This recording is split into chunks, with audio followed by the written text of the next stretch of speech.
Hey, good morning, guys. It's Donald and Mary, and we're here to bring you your morning weather, water, and trail channel report. And so this morning we're going to start with the water and weather. Mary's going to start with that, and then after we have some trail chatter. And I'm looking up some stuff right now to see what pops up because I like to see pop up stuff, man. Anyways, go ahead, Mary. Thank you, Donald. You're welcome. Good morning, everybody. Here in Blairsville at the moment, it is 59 degrees and foggy. We're looking at a high of 83 today. It's going to be partly cloudy with a stray shower or thunderstorm possible, and the winds are going to be light and variable. Tonight, 60 with a shower possible early and some clouds. Light and variable winds overnight also. Up on Blood Mountain today, 74 degrees. It's going to drop to 70 later on in the afternoon with a chance of showers and thunderstorms after 2 p.m. It will be mostly sunny with 5-mile-per-hour winds and a 30% chance of rain. And then tonight, we're looking at a low of 61, a slight chance of showers and thunderstorms before 8 p.m., and then partly cloudy, 5-mile-per-hour winds and a 20% chance of rain. Water's good for the most part. Make sure you're topping off at Hawk Mountain Shelter. That will get you the 6.2 miles as you hike north to Justice Creek, where you can supply again. And then Slaughter Creek before Blood Mountain has had some water. It's been a trickle, so make sure you try to top off before that, just in case there's not enough water there. But yeah, because it's kind of dry in that area, so make sure you top off before Slaughter. And then Neil Gap to Hogpen Gap is dry. Make sure you're topping off at Neil. Hogpen Gap definitely has water and it's a good flow. You just have to follow the blue blaze all the way to the very end. Don't stop at the PVC pipe. Keep on going to the end and you will find water. And then going on to Fontana Dam, water's good the whole way except for right about the Wesser shelter. There's not really any water there. And I've had our different riders over the last few days telling me about all the water, and there are some good flows, and then there's some that are just little trickles that you have to be patient for, but they said you can definitely get water. So more water than not is absolutely fantastic. I was at Deep Gap yesterday picking up some riders. I checked out the water flow there. It's very good, and it's going to continue for quite a while, so there's no immediate drying up of that anytime soon in the future. Let's remember to watch for snakes on the trail. They stretch across the trail on the rocks, logs, stumps, anywhere they can get the sunshine. Let's remember the snake nest up under the boulders on Cow Rock as you hike north out of Neil Gap. There's copperheads, and you'll also see the occasional rattlesnakes up there too.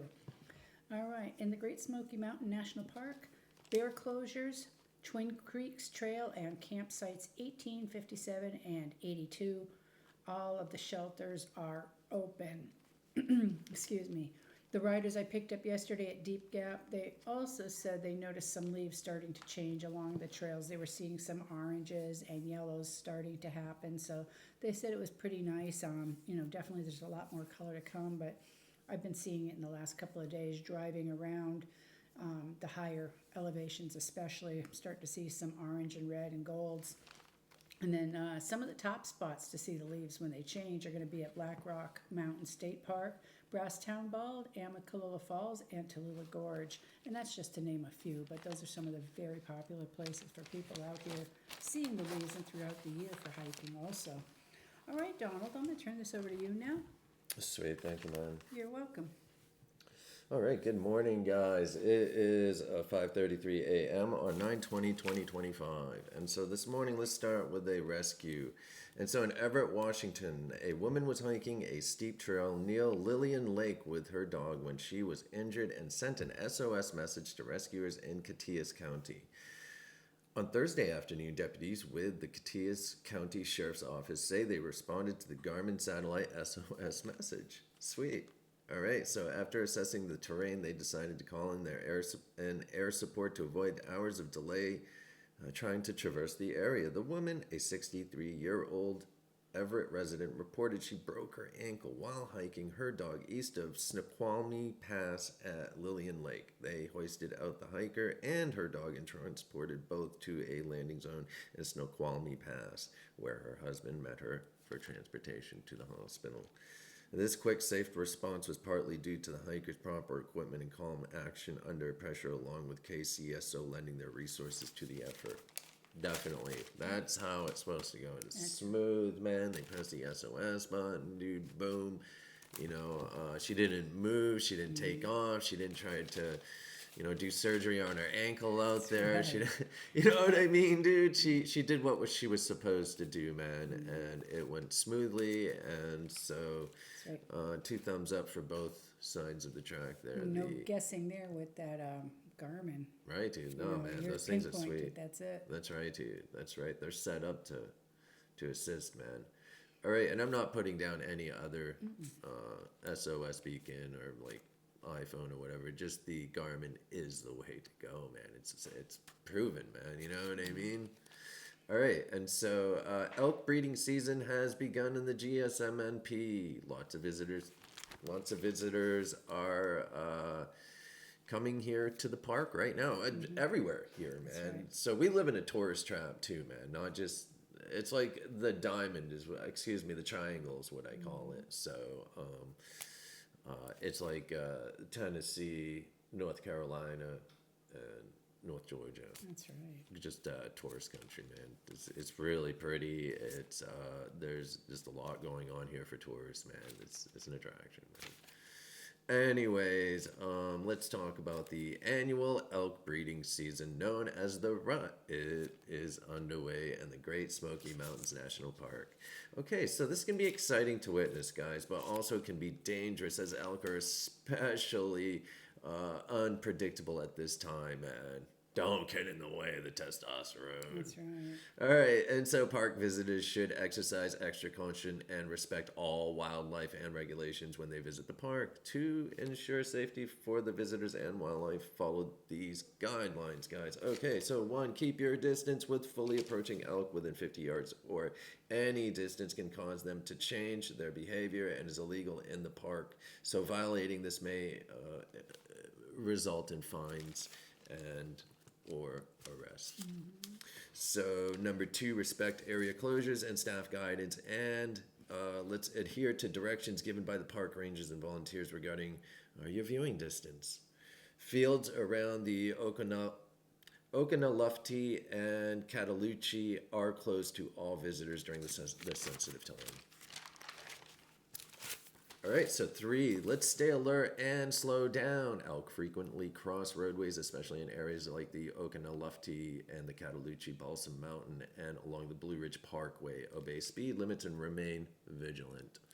So 4, viewing elk from your vehicle, use designated pull-offs and make sure your vehicle is completely off the road and not blocking traffic, guys. There are so many people out there that will just stop right in the middle of the road, man, and hold up traffic for however long they want to, taking pictures, getting out of their car, doing whatever they're going to do, feeding apples out the Entering window. the fields. Yeah, dude, you know what I mean, Yeah. man. So if you are going to do that, man, and you want to take a fine or get mauled by some sort of wild animal that's 50,000 times heavier than you, make sure that your car is off the road and out of the way and not blocking anyone else from doing their thing. So, That's right. all right, and so viewing elk from your vehicle, use designated pull-offs, like I was saying. Don't block the traffic off. So number 5, let's back away if approached.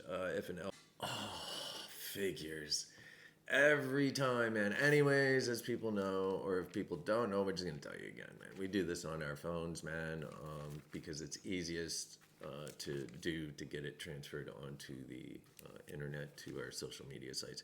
But anyways, we just had something that interfered, so I apologize. Let's keep on moving here. And so number 5, back away if approached. If an elk approaches you, calmly back away and give it plenty of space, man. Don't try taking pictures with it or selfies or try to pet it or feed it something. Right, don't ride it, bro, man. Don't put your kids on it. Right, dude. Back away, guys, and just let the elk play and do their thing, man, because that's what they do.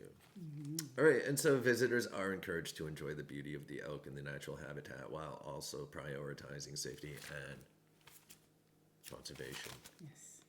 All right, man. I've seen plenty of elk when I've been driving up there, Yeah, dude, going right? to Gatlinburg and Newfound and everything. And, they're always in that field as you're coming up out of Cherokee. And they're beautiful to Yeah, right. see, and there's many of them. Sometimes there's just a couple, but when it is, sometimes it's been early in the morning, so I'm the only one going through there. But when it's during the daytime, there are a lot of people Right, out yeah. there, and like those few points we're saying, just pull over to the spots. Everybody can enjoy the elk, That's right. and you see them from From all distance, sizes, yeah. from little babies till you get that big one that's got this rack of what are Right, they, yeah. antlers with elk, whatever they are. They're amazing creatures, and Yeah. they're huge too. So Yeah, they are. I wouldn't mess with one. Yeah. They're big creatures, man. So you don't want to get in the middle of them during rut season, dude. They're gonna take you out, man, or they're gonna Yeah. take you out, man. So I was just looking out there somewhere online. It was the bison, like out in Yellowstone and everything. Yeah. I guess the rut happens at the same time for all Yeah, the sure. animals, and it's talking about that. So there's a lot of tourists out there that kind of do the same thing with the bison, not understanding that they're massive creatures. They need that extra space, and right, yeah, you can't pet them. Yeah. They're not cute and fluffy. They're they are cute and fluffy. You just can't pet them. right, dude. Yeah. So Don't yeah. let that cute, furry, fluffy little creature or big creature, man, fool you, man, because I mean, they're wild. They'll stomp you good. All right, and so let's move on to our next rescue. So in Arizona, Phoenix, an elderly woman was hospitalized Friday after apparently succumbing to the heat while hiking in North Phoenix. Excuse me, technical rescue crews were dispatched to North Mountain around 1:15 p.m. in response to reports that a hiker was experiencing heat-related issues, according to the Phoenix Fire Department. And so firefighters hiked up into where the woman was and carried her down the mountain. She was then taken to a hospital in critical condition. Authorities do not know how the woman was outside. No further information. So. All right, and so let's see what's going on here today. I have something. If I can open my computer up here, so let me work on this for a sec. And so today, what do we got going on today? We're going to be doing some behind the scenes work for the rest of the year and coming into the new year. And I'm going to be out getting some pictures and videos lately, keeping us updated on the leaf color change. Okay. Lots of excitement there. Okay, well, sweet. Okay, well, so I was able to pull up this article that I wanted to read, and it is a Mount Shasta hiker that plummets 2,000 feet down a glacier to his death. Wow. Shit, man. So, California's famous and fearsome Mount Shasta has claimed another victim, man. A 45-year-old Argentinian hiker was lost, that had lost track of the trail and slid around 2,000 feet down the face of a steep glacier. Now, so Matias Augusto Travezano successfully summited the mountain on September 12th, but on the way back down, he veered off trail and found himself trapped alongside another hiker on an ice sheet on the northern tip of Winton Glacier at around 13,500 feet in elevation, according to Siskiyou County Sheriff's Office. So, realizing they had lost their way, the men attempted a controlled slide down a glacier to the safety of the trail below. But Travezano lost his grip on the steep and icy surface. He started sliding out of control, collided with a boulder, and lost consciousness, authorities said. As his companion approached, Travezano began to regain consciousness, but his movements accidentally dislodged him from the rock. He slid down the rest of the glacier face, disappearing from sight. Third hiker placed a 911 call. And crews from the Sheriff's Search and Rescue Team, U.S. Forest Service, Climbing Rangers, and California Highway Patrol Northern Air Operations responded to help find Travezano. A couple hours later, CHP's aerial team found his body near the base of the glacier. Travezano was descending the mountain via the Clear Creek Trail, which is known as the easiest route on the mountain. But officials warn that the trail is nonetheless treacherous, so it's hard to regain the trail coming back down, and a lot of people wander off into the more dangerous drainages, said Sheriff spokesperson Sage Milestone. If you are not familiar with the terrain and if you have poor visibility, it's easy to get lost. So just 1 month ago on August 16th, a 50-year-old man had fallen to his death after becoming disoriented after descending the Clear Creek Trail during a summer snowstorm. Okay, so when people are looking at easy routes to climb Shasta, that's generally the one that pops up, and there's a real hazards with it. Milestone said none of those routes are inherently safe. So Milestone said it's been a particularly stormy summer at the top of Mount Shasta, and it was cloudy and overcast the day of Travisano's fall. The towering 14,179-foot stratovolcano in Northern California's Cascade Range averages about one death per year. So, according to the U.S., and this is according to the U.S. Forest Service, but it remains popular with climbers drawing about 5,000 to 6,000 summit attempts a year due to its easy road accessibility, adventurous terrain, and stunning views of snow-capped peaks and rolling forests. So far this year, the Siskiyou County Sheriff's Office has coordinated 15 rescue missions at Mount Shasta. And so 6 of them required search and rescue teams on the ground, and 9 of which were completed using CHP Northern Air operations to extract hikers via helicopter, Milestone said. So Milestone said that one of the most important safety precautions is to have a climbing partner. Travisino was climbing by himself, but he fortunately had other hikers around him, one of whom called 911 after he fell. So it's also essential for hikers to have high quality GPS or map to ensure they do not veer off trail and goat trail it, because this happens. Do not take for granted that it's kind of a beginner mountain climber's mountain, because there are a lot of hazards up there, especially with weather. She said that summit conditions can change really dramatically, even if it seems like a mild day down on the lower elevations. It's tragic. It definitely is, man. Definitely is. And so let's see what we have. I want to do one more article here. And so this is a hiker that was up in New York. So a New York park goer urged their neighbors to help their community clean after discovering heaps of trash on the park trail. So I want to read this real quick, man, because there's a lot of trash here, man, and this is just totally out of control. And I just wanted to read this article real quick, man. Definitely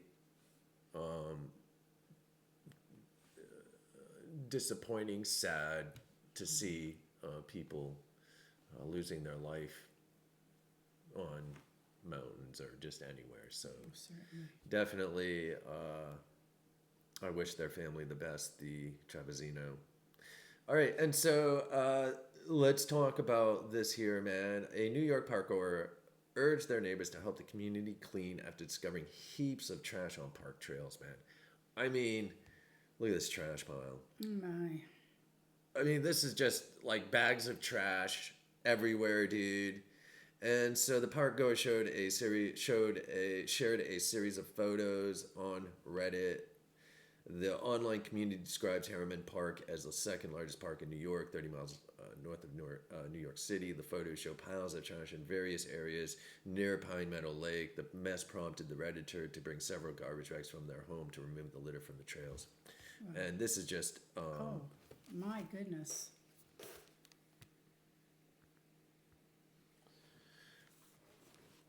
So here's some of the trash. And that's what's going on out there right now, man. And it's not just happening there. This is happening everywhere. And that's why I wanted to bring it up, man. That just looks like somebody's using it as their personal dumping ground. Yeah, and so I hauled out 7 bags today. It was a lot worse than I expected. The original poster wrote, the park goer asked fellow visitors to help remove garbage, too, in an effort to keep the park clean. So the United States is responsible for more than 12% of the trash per Environment of America. Data showed that Americans threw out upward to 292 million tons of municipal solid waste in 2018, and much of that waste was plastic. Plastic can take more than 1,000 years to decompose, according to the University of Colorado. Instead, it breaks down into smaller pieces called microplastics, which pose threat to our animals when it is ingested and ourselves. And we're ingesting the animals that are ingesting the microplastics that blah, blah, blah, blah, blah, blah, blah. So anyways, protecting nature is part of the climate solution. Human activities such as burning fossil fuels to create single-use plastic items release heat-trapping pollution into the atmosphere. The changing climate has led to a decline in biodiversity and made extreme weather events more frequent and intense. So using less plastic can help reduce the amount of waste that enters the environment. Consumers can start by ditching single-use plastic food containers and grocery bags and using reusable options instead. Like at any grocery store, whether it's Publix, Ingles, or whatever, you can buy the cloth bags. That's we right. have them. We use them. We also use the plastic bags though too, man, that we use for our garbage bags and our We can little also garbage request paper bags too. yeah, yeah. And so, definitely, man, I'm not going to go on about plastics and this and that, man, because that's not what we're doing here. What I wanted to discuss was the facts that the parks are becoming dumping sites, and that's not the place to do it, man. Let's do our best to keep the parks clean, whether it's just a walking park in the city or it's, the Appalachian Trail, Ben Mackay Trail, one of the That's right. many trail systems that are everywhere. So let's just keep the forest clean, not just the and the road signs, man. I mean, who wants to throw trash out the window, man? You know what I mean? I see it all the time, dude. Yeah. People just tossing their McDonald's bags out the window and shit, man. It's like, why are you doing that, dude? I mean, just go find a trash can when you're Right. done, and I can ride along for a little while with you. Right, man. Well, people don't. I don't know what it is, man. I don't know what it is. It is what it is, though, man. So they think someone's gonna pick it up, or they just don't give a shit, man. So, I think but that would be the one. there's probably all kinds of reasons. There's probably multiple reasons why people think it's okay to throw trash out, but there really isn't any justification for that, man. Just because you don't care, man, doesn't mean that you shouldn't care for everyone else, man. You know what I mean, dude? It's not just you on this planet, man. Anyways, that's about it for today, man. We're gonna be around here today, man. Jordan, I believe, has a day off, so we're gonna do some house cleaning, man, and then answering some phone calls, man. I had a bunch of calls yesterday, dude. Scheduled quite a few. Anyway, big ones, and then Mary moved around. Where were you yesterday? It was Asheville. Yesterday, no, that was the day before. I was at Deep Gap yesterday. Oh yeah, that's right. Yes. She did Deep Gap, and then we made the famous cheese sandwiches, guys. So they were super good. They were good. Yeah. Today I'm making homemade pita bread, and my sourdough starter, I believe, is ready. Yeah. So we're going to see how that goes. So I'm going to test it this morning, give it the float test, and if everything's good, we're going to have sourdough bread today. All right, dude. Super sweet. All right, kids, man. If anyone needs anything at all, give Mary and I a call. We're here for you. Peace. Thank you.